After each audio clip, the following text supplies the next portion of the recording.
Rekam. Oke, kita mulai. Bismillahirrahmanirrahim. Assalamualaikum warahmatullahi wabarakatuh. Waalaikumsalam warahmatullahi wabarakatuh. Nah, terima kasih sudah hadir di pertemuan kali ini. Kita akan mempelajari yang namanya fungsi atau function. Bahasa Inggrisnya function. Di bahasa Indonesia kan jadi fungsi.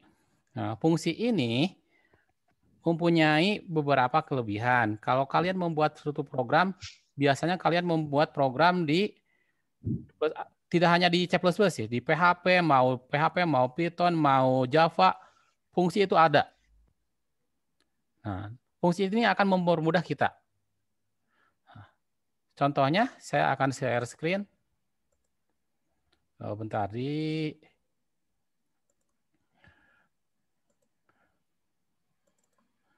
saya share screen dulu. Kemarin saya sudah ngasih tentang PowerPoint-nya kan ya? Berapa? Oke,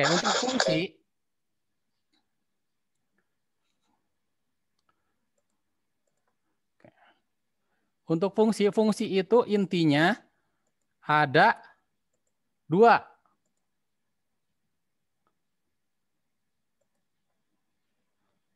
Udah kelihatan share screen dari saya? Kelihatan nggak? Kelihatan, Pak. Oke. Fungsi itu ada dua.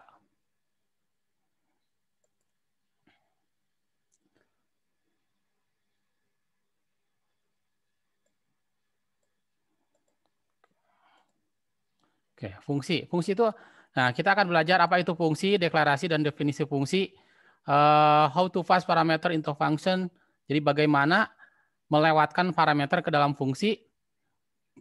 How to return a value from a function. Bagaimana mengembalikan nilai dari fungsi. Ya, jadi di dalam fungsi itu ada parameter namanya. Parameter itu nanti nilai yang akan dikembalikan. Nah, jangan dulu ke situ. Nah, kita belajar dulu di sini fungsi. Fungsi merupakan bagian dari program yang punya tugas khusus.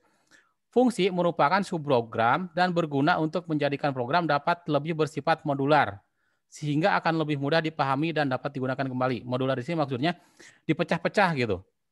Nah, kalian biasanya membuat program di dalam fungsi integer main.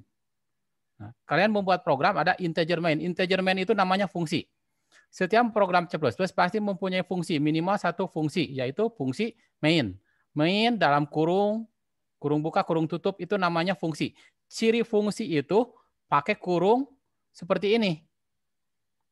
Kurung bulat ya. Nah, kalau kotak kemarin itu artinya apa? Di ulangan kemarin ada. Kalau kotak, Array, Pak. array. Kalau kotak, array. Kalau kurung bulat seperti ini, fungsi. C++ sendiri mempunyai fungsi utama yang disebut fungsi main. Fungsi main mungkin akan memanggil fungsi lain. Demikian juga fungsi lain tersebut. Ada kemungkinan memanggil fungsi lain. Jadi nanti itu akan memanggil fungsi-fungsi lain. Misalkan saya membuat fungsi penjumlahan. Penjumlahan C sama dengan A plus B. Ada di dalam fungsi main. Nah, nanti A plus B-nya itu tidak dimasukkan di dalam integer main, tapi di luar integer main. Nanti saya perlihatkan contohnya. Tujuan penggunaan fungsi, program menjadi terstruktur. Program jadi lebih pendek intinya. Ya, terstruktur, dapat mengurangi pengulangan atau duplikasi kode. Jadi ketika membuat program, kodenya itu kode yang kita butuhkan yang sama, tidak usah kita tuliskan lagi, tinggal panggil saja. Jadi fungsinya ini, program menjadi terstruktur, dan tidak ada pengulangan kode. Fungsinya intinya dua itu. Nah, contoh di sini. Integer main. Di dalam integer main ada fungsi kurung buka, kurung tutup, titik koma. Nah, fungsi di sini, fungsi satu di sini, ini namanya call function atau pemanggil fungsi. Pemanggil fungsi. Ada nama fungsi, kurung buka, kurung tutup, titik koma, itu call function. pemanggil fungsi. Ya pokoknya yang manggil fungsi. Fungsi 1 manggil di sini, manggil fungsi 1. Fungsi 2 manggil ke sini fungsi 2. Fungsi 2 ternyata di dalamnya manggil fungsi 3. Sampai sini? Kita tanyakan dulu. Masih pada bingung? Kita lanjutkan dulu. Dalam C++, fungsi dibedakan menjadi 2. Jadi dalam C++ ada 2 fungsi. User defined function dan built-in function. User defined function itu apa? Fungsi yang kita buat sendiri. Kalau built-in function, fungsi yang sudah tersedia di dalam C++ itu. Contohnya integer main, itu fungsi yang sudah tersedia. Exit, kurung buka, kurung tutup. Itu fungsi yang sudah disiapkan oleh C++. Masih ada fungsi-fungsi yang lain. Nah, built-in function nanti kita bisa pelajari, kita bisa baca-baca lagi. Nah, yang akan kita pelajari sekarang itu user defined function. Fungsi yang kita buat sendiri. Nah, jadi kalian ingat-ingat, fungsi dalam C++ ada 2, user defined function dan built-in function. User defined function itu apa? Fungsi yang kita buat. Built-in, fungsi yang ada di C++, sudah disediakan. Kita lanjutkan. Pada umumnya fungsi memerlukan nilai masukan atau parameter yang disebut sebagai argumen. Nah, argumen, parameter di dalam fungsi disebut juga dengan argumen.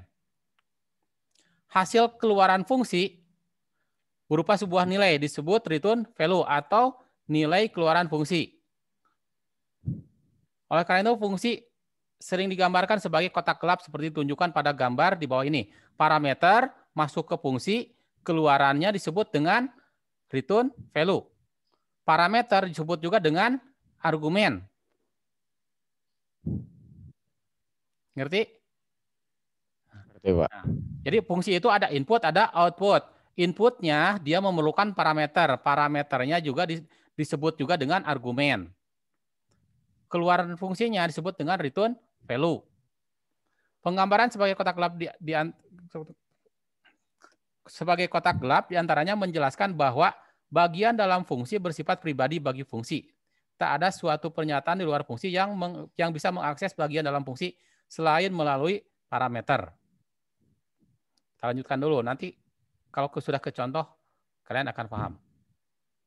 Nah, ini deklarasi fungsi, deklarasi dan definisi fungsi. Using function in your program require that you first declare the function and that you then define the function. Naon artinya?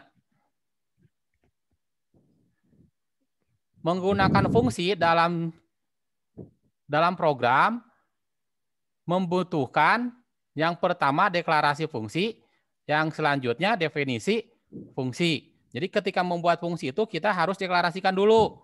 Setelah deklarasi baru definisi. Deklarasi memberitahu compiler nama fungsinya, tipe balikannya apa, dan parameter dari fungsi. Definisi fungsi memberitahu ke compiler bagaimana fungsi bekerja. Tidak ada fungsi yang bisa dipanggil dari fungsi lain tanpa dideklarasikan sebelumnya. Jadi fungsi itu harus dideklarasikan dulu sebelumnya. Oke, kita lanjutkan dulu. Nah, ini. Nah, deklarasi fungsi disebut juga dengan prototype fungsi. Deklarasi fungsi disebut juga dengan prototype fungsi.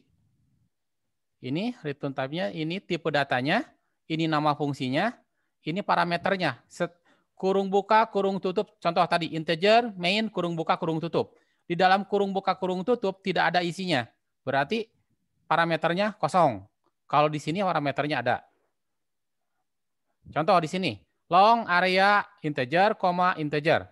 Berarti tipe datanya, tipe balikannya long, nama fungsinya area, parameternya tipe data parameternya integer, yang kedua juga integer.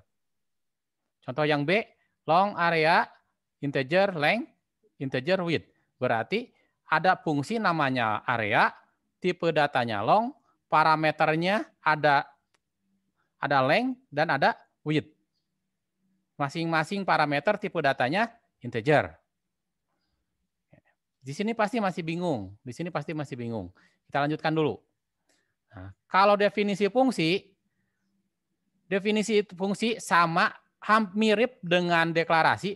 Kalau deklarasi di belakangnya pakai titik koma, kalau definisi tidak pakai titik koma, tapi langsung di bawahnya pakai kurung kurawal. Kurung kurawal buka, kurung kurawal tutup. Di antara kurung kurawal ada yang namanya statement. Apa yang harus dilakukan di dalam fungsi. Balik lagi ya.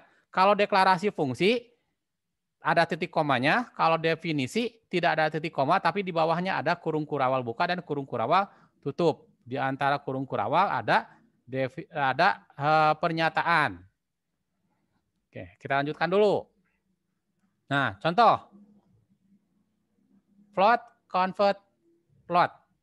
Nama fungsinya convert, tipe datanya plot, di dalam tanda kurungnya ada float juga, berarti di sini parameternya tipe datanya float.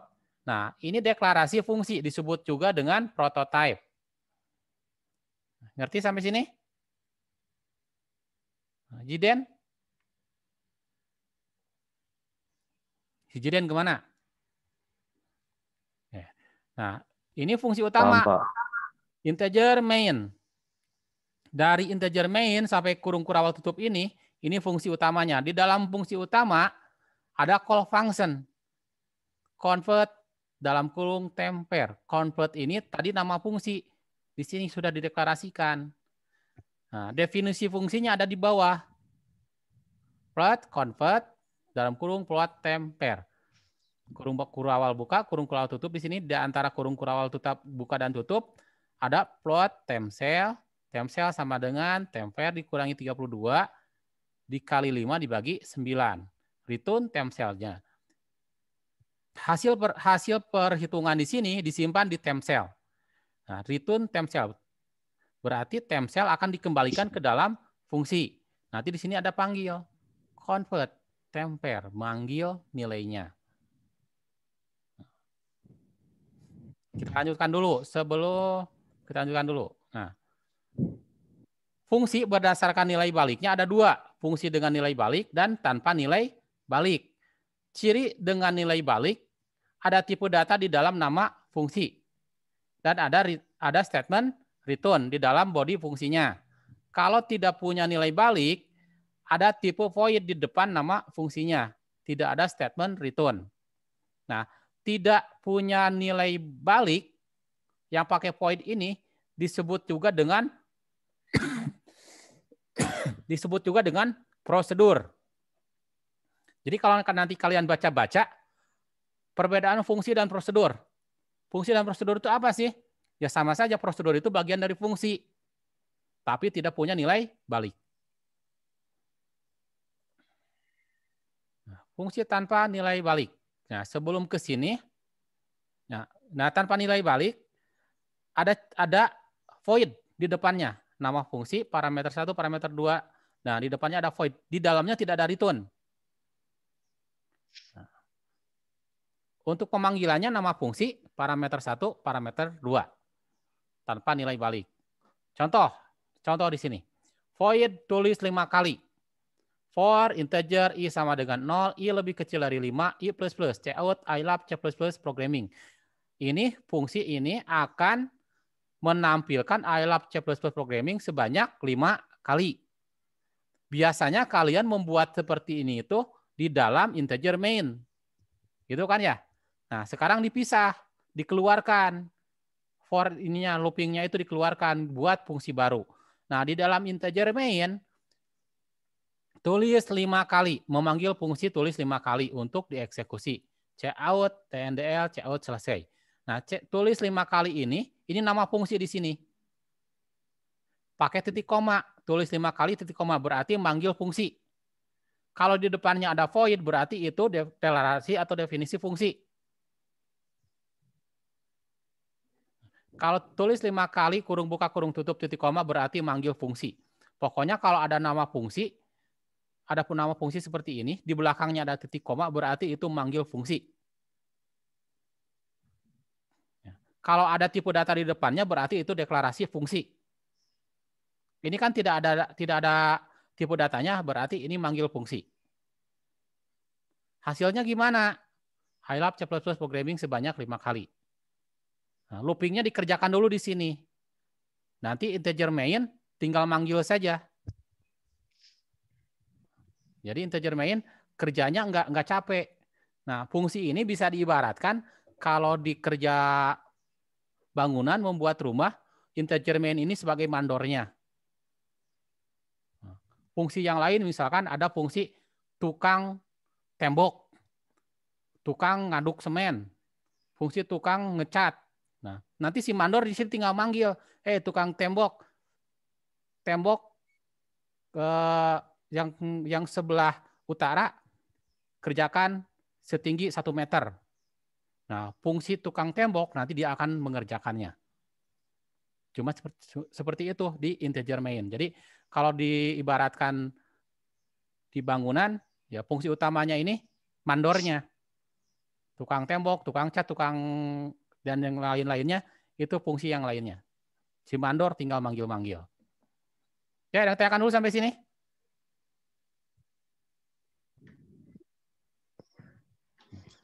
Itu tanpa nilai balik. Nah, kalau dengan nilai balik, ada tipe data dan ada statement return. Pemanggilannya juga sama dengan pemanggilan fungsi dengan void. Tanpa nilai balik, untuk pemanggilannya sama. Nah, ini integer, fungsi 2, nama fungsinya fungsi 2, tipe datanya, tipe balikannya integer, parameternya A, dan hasil bagi. Tipe datanya integer dan float. Oke, sebelum ke sana, saya akan tunjukkan dulu contoh.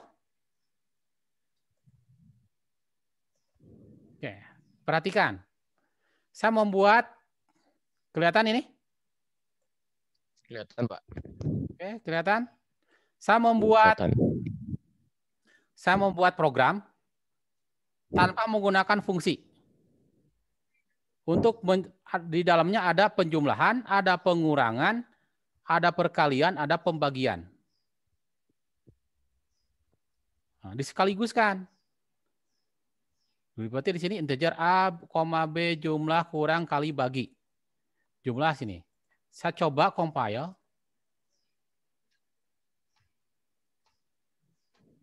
Kelihatan di sini? Masukkan bilangan ke satunya 20. Bilangan keduanya 5. 20 tambah 4 berapa? 24, Pak. 24. 20 dikurang 4? 16, Pak. 16. 20 kali 4? 80. 20 bagi 4? 5. Seperti ini. Sampai sini ngerti? Oh ya, ngerti, Pak. Nah, sekarang saya buatkan program ini, saya pecah menjadi fungsi-fungsi dengan void tanpa nilai balik. Integer main-nya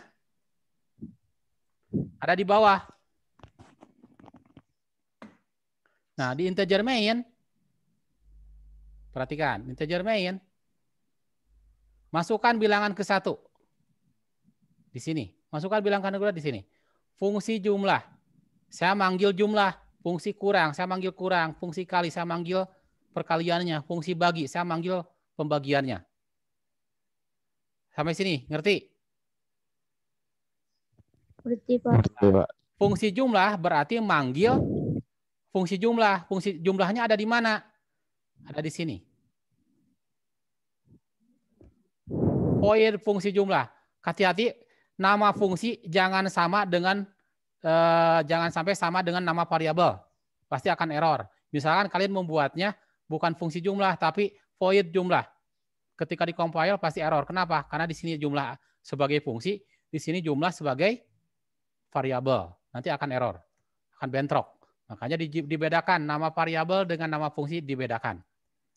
Ini fungsi jumlah.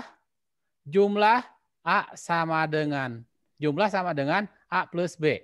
Sama seperti tadi, tinggal dipindahkan ke sini. Hasil penjumlahan adalah jumlah. Berarti nanti si fungsi integer mainnya cuma manggil ini. Fungsi kurang. Seperti ini. Dipecah-pecah seperti tadi. Oke, sampai sini yang tanyakan dulu.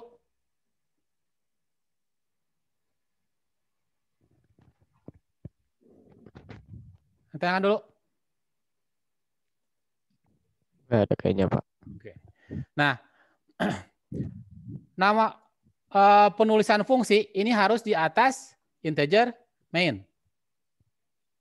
Betul, bisa sih di bawah juga, bisa di bawah juga. Nah, ini fungsinya definisi tanpa deklarasi. Kalau deklarasi kan seperti ini. Kalau deklarasi void fungsi jumlah kurung buka kurung tutup titik koma. Nah, kalau pakai deklarasi definisinya harus di bawah integer main.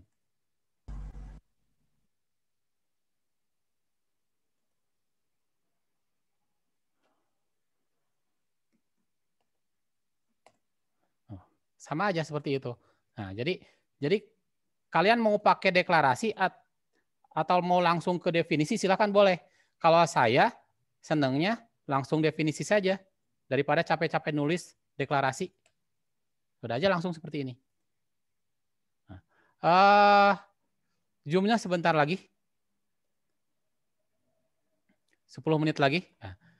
Nah, yang ini deklarasi variabel. Deklarasi variabel ini di luar fungsi. Di luar fungsi jumlah, di luar fungsi kurang, di luar fungsi kali, di luar fungsi bagi, di luar fungsi main.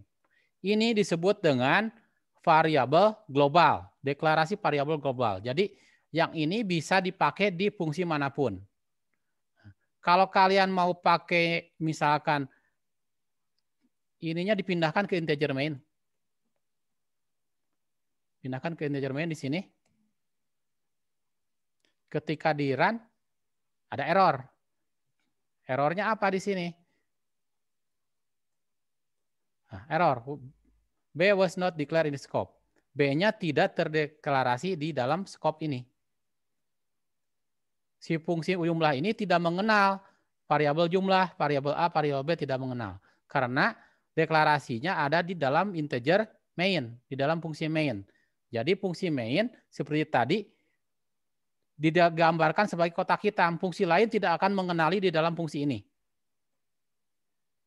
Nah, bagaimana fungsi lain bisa masuk ke sini? Pakai yang namanya parameter. Kita belum ke parameter, pokoknya kita pahami dulu fungsinya. Nah, supaya bisa diakses di semua fungsi, deklarasinya dikeluarkan dari semua fungsi. Ini disebut dengan deklarasi variabel global. Jadi deklarasi variabel global itu bisa dipakai oleh fungsi manapun. Oke, ada yang tanyakan dulu?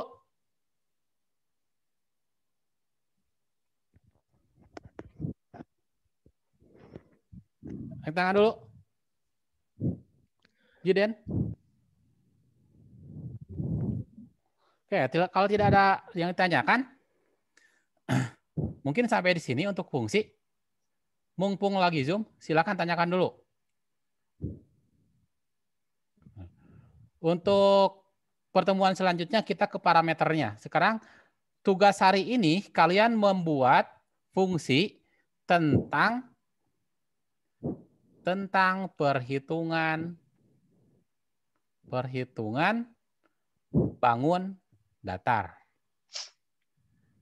Nah, misalkan nanti kalian di integer main-nya di sini, di fungsinya di sini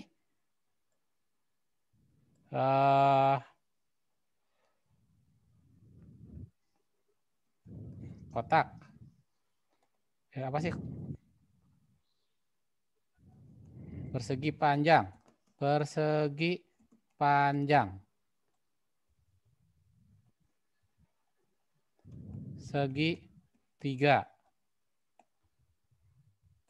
Terus apa lagi? Lingkaran.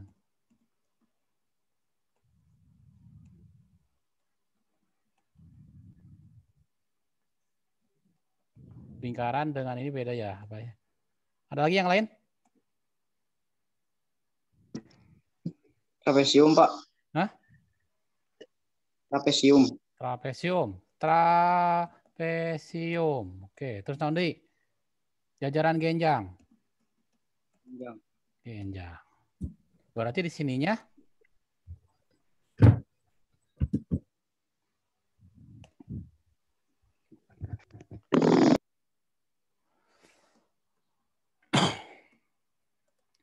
disesuaikan dengan kebutuhan ya. Masukkan panjang. Panjang, masukkan lebar. Kalau ada yang 3 berarti jajaran genjang. Kalau ada 3 tambahkan lagi berarti tambahkan ya di bawah ya. Tinggi kalau ada tinggi ya. Masukkan tinggi. Oke, gitu.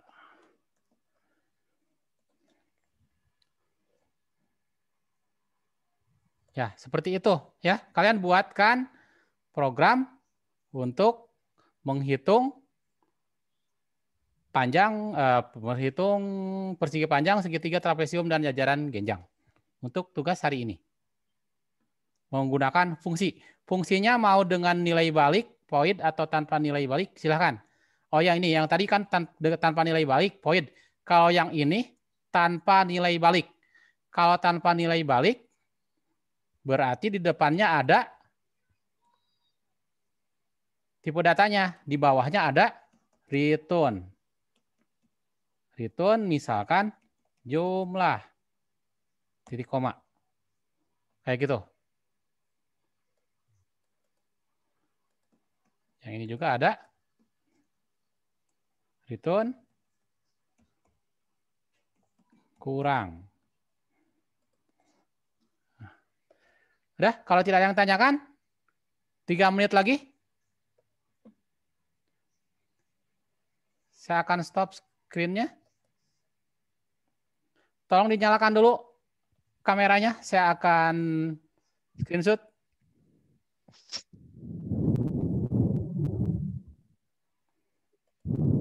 Kevin, Naufal, Pasha, Sugiyarti, Salsabila, Kevin, Ajijah, Tias, Tubagus.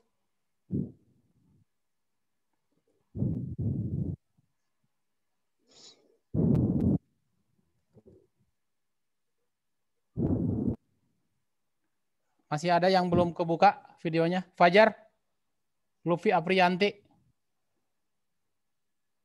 Tubagus Rangga, Kevin, Ajijah. Silakan buka dulu.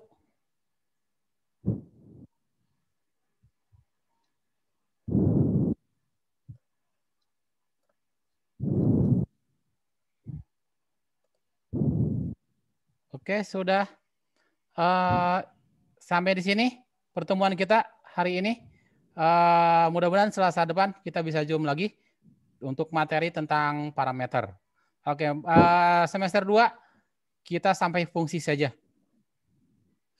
Materi kelas 2 semester 2 sampai fungsi. Ada tugas akhir. Nanti di akhir semester kalian harus bisa membuat program, tidak usah muluk-muluk, apa yang kalian bisa silahkan. Nanti saya akan buatkan form untuk judulnya, kalian membuat judul apa. Dari sekarang kalian direncanakan. Misalkan kalau tahun kemarin karena tidak sebelum COVID sudah membuat tugas akhir. Misalkan tugas akhir aplikasi tiket bioskop dengan C++. Aplikasi apa lagi yang kemarin? Aplikasi minimarket. Aplikasi peminjaman buku. Banyak macam-macam. Silakan kalian pikirkan. Mau cari referensi download silakan. Tapi kalian tidak boleh saklek download. Kalian harus kalian harus ngerti. Terus nanti kalian dipresentasikan, presentasinya kalian buatkan video dan diupload ke akun YouTube masing-masing. Buat aplikasi. Nanti karena diupload di YouTube, berarti kalian buatnya tidak boleh sembarangan, tidak boleh asal-asalan, karena yang nontonnya Tidak hanya kita. Alumni bisa nonton. Itu akan jadi portofolio kalian. Ketika kelas 1, oh sudah bisa membuat seperti ini. Dah, sampai di sini saja. Kalau tidak ada yang tanyakan? Nggak ada yang tanyakan? Itu teh kapan Pak tugas akhirnya cenah? Tugas akhir, kita ulangan kenaikan kelas itu sekitar bulan Mei. Nah, sekarang Maret, 2 bulan lagi berarti ya. 2 bulan lagi. Nah, 2 bulan ini kalian harus mengerjakan itu. Oke. Nah, di antara teman tidak boleh ada yang sama. Harus beda. Oke? Ya, bisa. Bebas kan Pak tentang apa aja bebas tadi? Bebas. Oke. Bebas. Oke, ada lagi yang tanyakan? Oke, kalau tidak yang tanyakan, saya akhiri sampai di sini. Terima kasih sudah mengikuti pembelajaran hari ini. Tetap jaga kesehatan. Mudah-mudahan cepat berakhir kondisi seperti ini. Kita bisa ketemu tatap muka langsung di kelas. Terima kasih. Wassalamualaikum warahmatullahi wabarakatuh. Waalaikumsalam.